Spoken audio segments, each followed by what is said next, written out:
I'm a funeral home that's been using an outside crematory for my cremation work and think I might want to do it all in-house. What do I need to know to start the process? Hi everyone, Mike Miller here from FT North America, and today I'm answering a key question. What do you need to know to bring cremation services in-house for your funeral home? Let's break it down into 4 critical areas: licensing, equipment, facility requirements, and operations, so you can start with the process with confidence. Number 1, licensing and regulations. First, let's talk about the paperwork.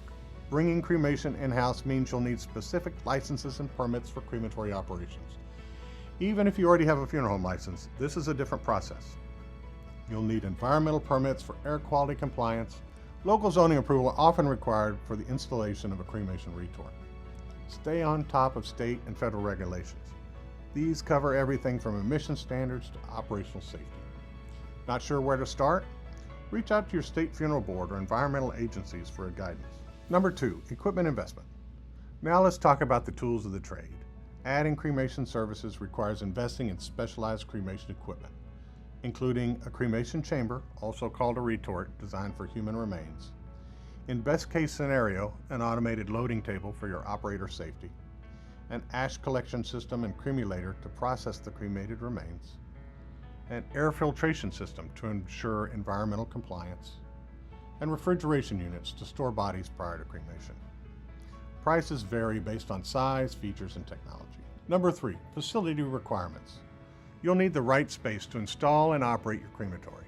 Here are the basics: a holding facility for bodies awaiting cremation, proper ventilation, at least 2,500 cubic feet of air per minute per retort for safe operation, adequate room size, a space around 20 by 30 by 10 feet, depending on your equipment, reinforced concrete flooring, ideally 6 inches thick, to handle the weight and heat output of your cremation system.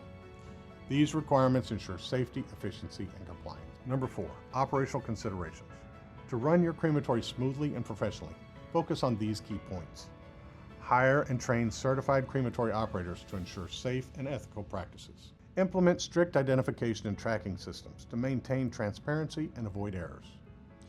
Equip your team with heat-resistant safety gear for operator protection. Create clear policies for authorization and documentation to comply with legal requirements. Final thoughts. By addressing licensing, investing in the right equipment, preparing your facility, and planning your operations, you'll be well on your way to offering in-house cremation services. It's a big step, but one that's increasingly in demand and can set your funeral home apart. At FT North America, we're here to help with everything from equipment recommendations to operational best practices. If you have more questions, drop them in the comments below. I'd love to help you navigate this process. Thanks for watching, and don't forget to subscribe and hit that notification bell for more insights from FT North America.